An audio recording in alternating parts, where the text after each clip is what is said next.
Hey YouTube, Warbles on a lot here Sunday morning. It's time for what the papers say, Outsiders and First Dog on the Moon.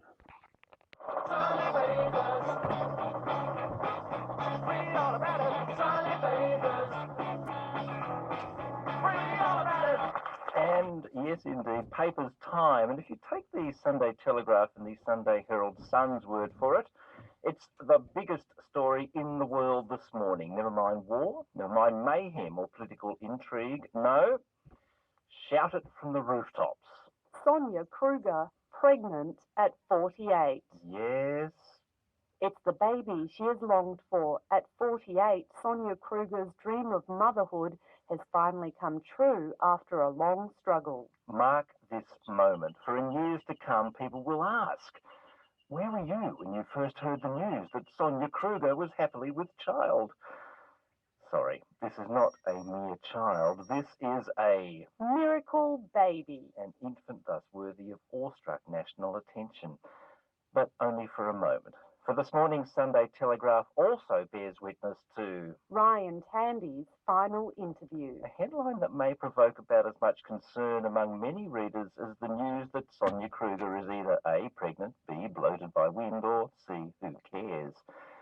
The key take-out fact from Mr. Tandy's post-mortal epistle, and let us do the reading for you, really, is this.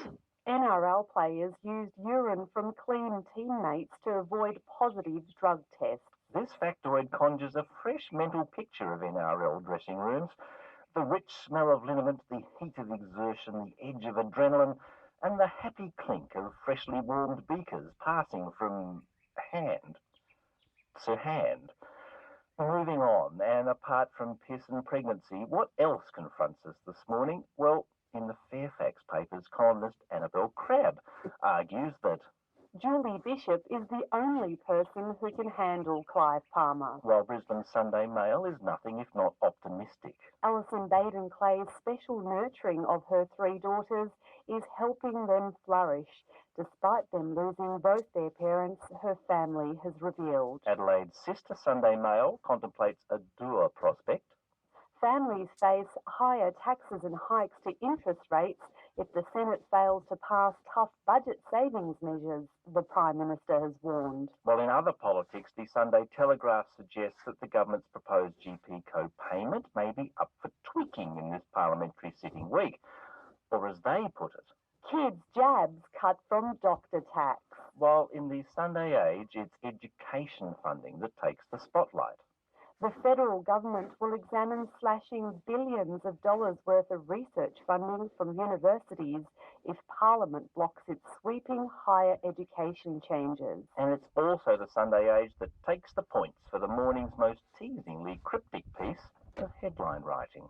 Thousands affected by slab heave, report blunders. What is this? An account of a particularly unparliamentary confrontation between Julie Bishop and Clive Palmer?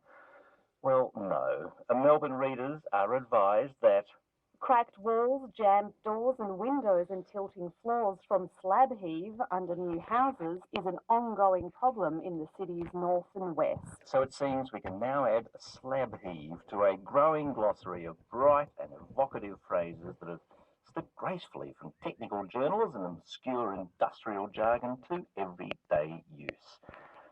Slab heave, joining phrases like miracle baby, and that strikingly arcane example of verbal obscurity, Sonia Kruger.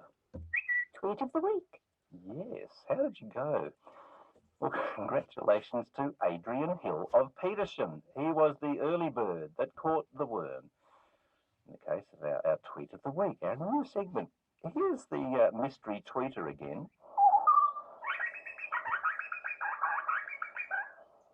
Yes, it's the grey butcherbird, Craticus torquatus, a relative of the Australian magpie. And why butcherbird? Well, they're named, it's a bit early for this, but however, they're named for their habit of impaling captured insects or lizards on a tree fork that helps support the prey while the butcherbird consumes it. Delightful. We'll have another tweet of the week for you next week, just after the 9 o'clock news. 20 minutes away from 10.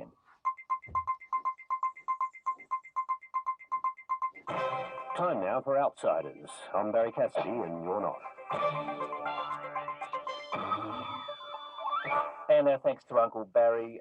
Joining you now for Outsiders this week, Stephen Mills. Stephen is author of The Professionals, Strategy, Money and the Rise of the Political Campaigner in Australia. Esther Anatolitas also here. She's Director of Regional Arts Victoria and also a Program Advisory member of the Melbourne Writers' Festival.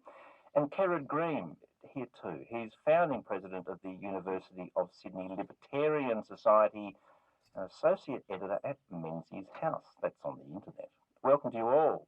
Hello, lovely to be with you. We're all far flung this morning. Melbourne, Sydney, and Canberra. What a testament to the wonders of electricity that is. This was kind of big this week. This is not just something that happens elsewhere. It could happen in countries like Australia if we relax our vigilance against terrorism and potential terrorism here on our shores. There's a really thorny question arises in this, Esther, whether and the government is prosecuting a case around national security.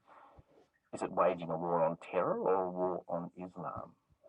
It is such a difficult ground to tread, isn't it? Because people will hear different things depending on where they've come from, what their family history has been, what the history of the various traumas of war and terrorism in their family history has been, whether that relates to Islam or not. And then, of course, there's our entire Muslim community and what they will hear and what their concerns will be. What do you make of what are those people hearing, do you think? I mean, from what the government has been saying, what is the message?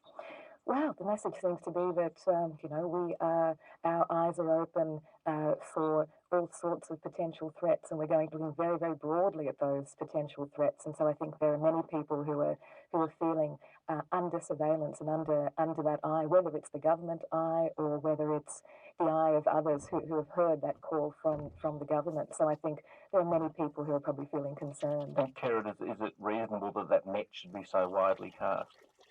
I don't think it is reasonable. We definitely need to be vigilant, but I don't think it's something that's an immediate threat on our shores, something of this capacity. And I don't believe we do need new overstretching powers that are currently on the table from the Abbott government.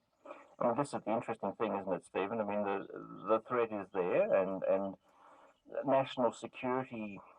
I mean, the cynic might suggest that a government in strife on other fronts might welcome the possibility of staging strong arguments around national security as a place in which it might look confident.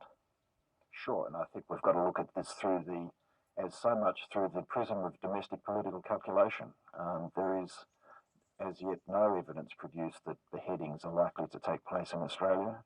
Certainly on any relative risk management, it's far less likely than many other forms of a problem that we should be focused on or have our Prime Minister focused on. And really what I think we're seeing here is the fine line not just being walked, but actually being crossed between kind of linking terrorism and Islam with local Muslim communities, and they're being asked to kind of show that they're not guilty. A bit of a loyalty test happening here, and it's a very unfortunate position that we're in. What happens, Esther, when that line gets crossed? I mean, we pride ourselves in this country on our cohesion culturally.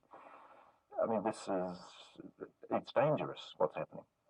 It is dangerous, and the danger, and I agree with what both the others have said, the danger is not one of imminent violence. The danger is one of long-term concern, anxiety, withdrawal from wanting to engage in a broader community, with feeling connected with your neighbours, with feeling that this is a welcoming country. Australia has been built on the strengths of multiculturalism since times before we can imagine, with the many different Indigenous cultures, and then following European settlement. So everyone wants it's in everyone's interest to have a public politics and a public debate, as well as community discussions that are open and welcoming and respectful. And the community discussion has been, well, shrillish this week.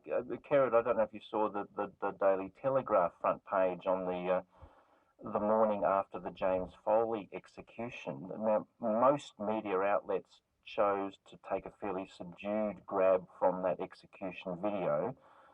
The Daily Telegraph went for a picture all across its front page of Mr. Foley with a knife at his neck. Is that playing into the hands of Islamic State?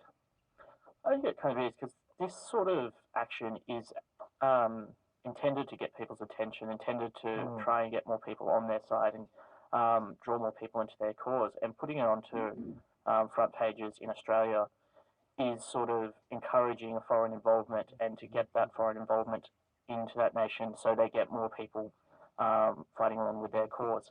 It's the really hard thing, isn't it, Stephen? I mean, the intention of Islamic State is plain. They wish to provoke. They would like to provoke increased intervention in Iraq that would, for them, be a recruiting boon, and they do this by this sort of provocation. I mean, how do we reasonably respond to that? Well, we assume that's the logic, although, to be honest, we It's haven't a bit of a actually... guess, isn't it? Yeah, it is a bit of a guess. You know, what geopolitical thinking is this group, you know, capable of. And but anyway, its use of social media and Al-Qaeda's use of social media before it has certainly been pretty effective. Look, it's we have a problem in this country of sensational media. You know, we want to get titillation from entertainment, infotainment, from news. It doesn't really matter, and unfortunately, we are absolutely, you know, falling prey to these kinds of outrages. If only we could distance ourselves from it. There was a mock-up of a possible New York Times front cover, which actually was about a tribute to James Foley, not a moment of his execution, and I thought that was poignant. And you know, if only we could have a mature conversation like that, but it seems to be very difficult. I mean, it's interesting in that treatment, it's the media treatment around the world, the Daily Telegraph, the Post or the News in New York, those sorts of papers went for that sort of extreme execution moment image. Other papers stepped back, did as Stephen suggests, pictures of Foley in his reporting time, or a more subdued image from the video. I mean, those papers that take that more confronting image, they're pushing an argument. I think this marries with our earlier points on where the government is going with this discussion on terror and national security. They're pushing an argument, but they're also running their business, and I think this is something we're going to start to see more and more of. We have a global media industry, in particular in Australia, a highly converged media industry, who are very, very concerned about the future of their audiences. Newspaper sales dwindling, a range of other alternatives on the internet, and so that senior editorial, that publisher, that media owner distinction between how are we going to grab audiences as opposed to what are our set of principles that we're pursuing here when we present an image, when we present news, when we author headings as when the sub-editors author headings as clickbait, and all of this feeds into that radicalization that we increasingly see represented. But let me touch on that image as well of the knife at the throat, because I said earlier that people's responses to this are going to depend on their histories, their families' histories. And we're not just talking about Islam, we're not just talking about the recruitment of one particular, the recruitment illogic of one particular extreme group.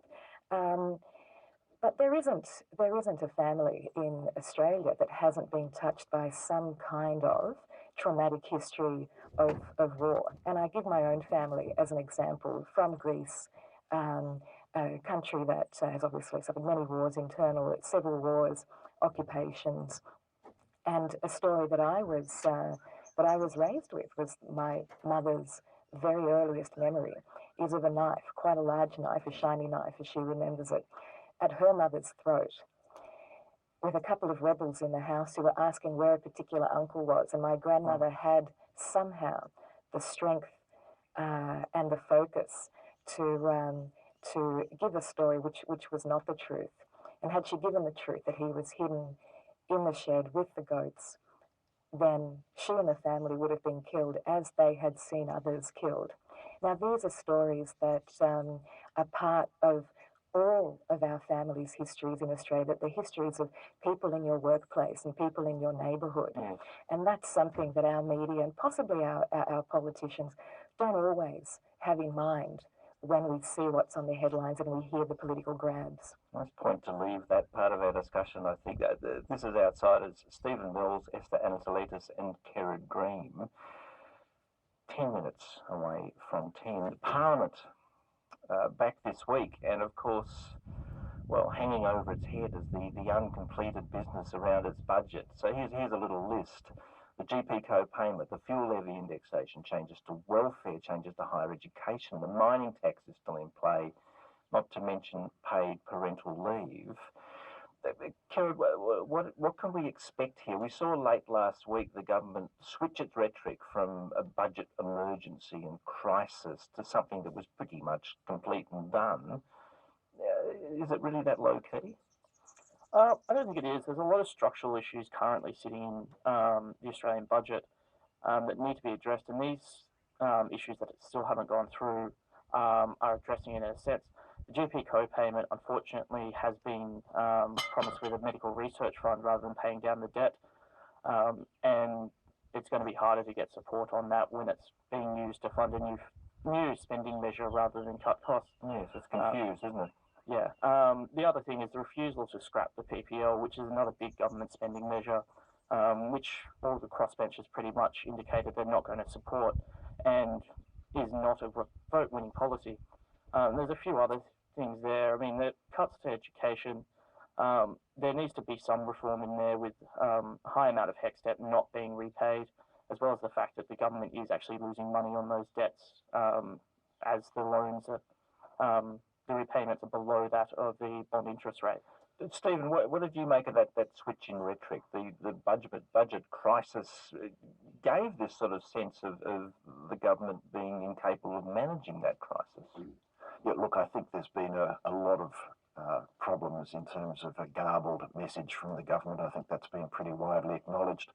I thought the switch in rhetoric, really was just another step in a long process to secure a kind of Senate compliance. I think the really significant thing that happened last week in terms of the budget were two interventions by, the real adults in the debate, Martin Parkins, the Secretary of the Treasury, and Glenn Stevens, the Governor of the Reserve Bank. I thought for a moment you were going to say Clive Palmer, and I was concerned. No, the real adults. I mean, the guys who actually understand, the people who actually understand the what's going on in the economy. Glenn Stevens said it's about the CEOs. They need to stop paying dividends and start investing in growth and taking a bit of risk.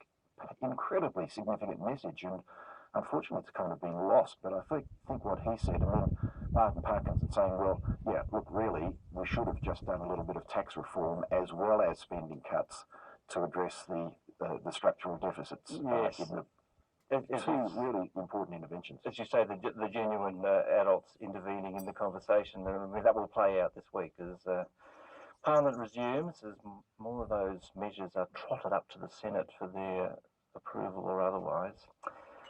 Perhaps something to talk about next week. Thanks to our Outsiders this week. They have been Stephen Mills, he's the author of The Professional, Strategy, Money and the Rise of the Political Campaigner in Australia. Esther Anatolitis, and she's working very hard as we speak at the Melbourne Writers' Festival, where she's a program advisory member. She even has a panel this very day if you're in town and are able to book. And Kerrod Green, he's the founding president of the University of Sydney Libertarian Society.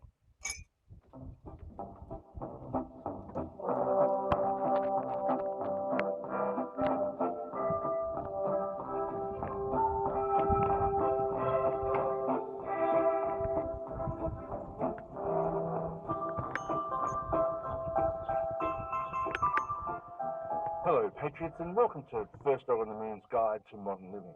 I'm Walkley Award-winning cartoonist for The Guardian, First Dog on the Moon. And this week, it's Where Are They Now? Do you remember all those celebrities and politicians from years gone by? Weren't they great? One minute they were all over our television sets and internet radios, and the next they were living in a caravan park near Murwillumbah and nobody cared if they lived or died. I know I didn't, but where are they now? In this 85-part series, available now on DVD at all ABC shops, we examine the lives and loves of once famous Australians after politics, after their celebrity bubble has burst. And today we're wondering about Bulb Stoughton. Remember him? Oh, no, that's not right. It's Big Shetland. Boiled sturgeon. Bill Shorten, that's the guy. I remember Bum. Lovely fellow. Where is he now? Being used to feature in our daily political life as the Minister for something or other in the Gillard government. Remember the Gillard government? Who'd have thought you'd miss her as much as you do, Australia? I told you so. But anyway, after Bob finished working for Julia, he pretty much disappeared, slipped out of the spotlight. However, using diligent journalism and the extensive resources of the ABC, we've tracked him down. We discovered him living a quiet life away from all the hustle and bustle of the modern world in a secluded little spot known to the locals as the Opposition Leader's Office at Parliament House, Canberra. It took so long to find him, we wondered if he was part of an AFP witness protection program. But there he was, pottering about, tending his focus groups, filling scrapbooks with newspaper clippings from when he was famous, and watching repeats of the Commonwealth Games over and over again. Biff said he was happy to be out of the celebrity spotlight and didn't have time or much interest in all the huffing and puffing of politics these days, because unless you're right there in the middle of it, no one really gives a fig. Bott didn't want to be interviewed because he's so out of practice. He's become rather shy, but he is kindly letting us use this extract from his forthcoming biography, My Life as a Sorry What Was Your Name Again? The Bull Snorting Diaries. Chapter 1, The Start, where it commences.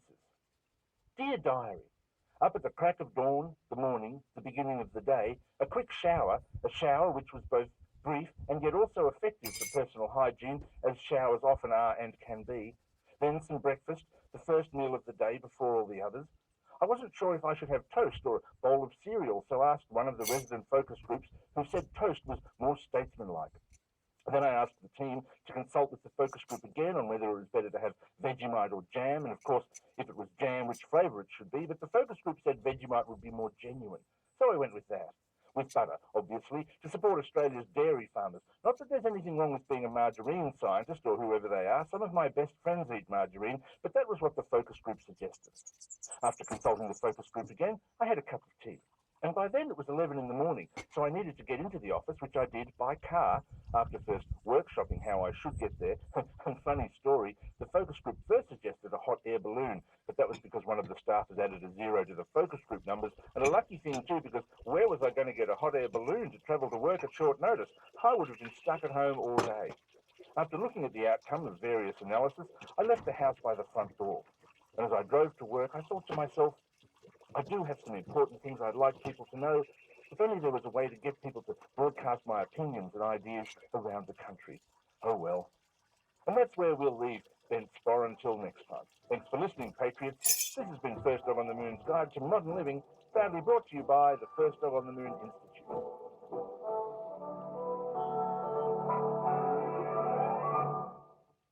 Well, yeah, there you go. What can I say except that Tony Abbott must have never in his entire life watched the movie Team AmeriKa.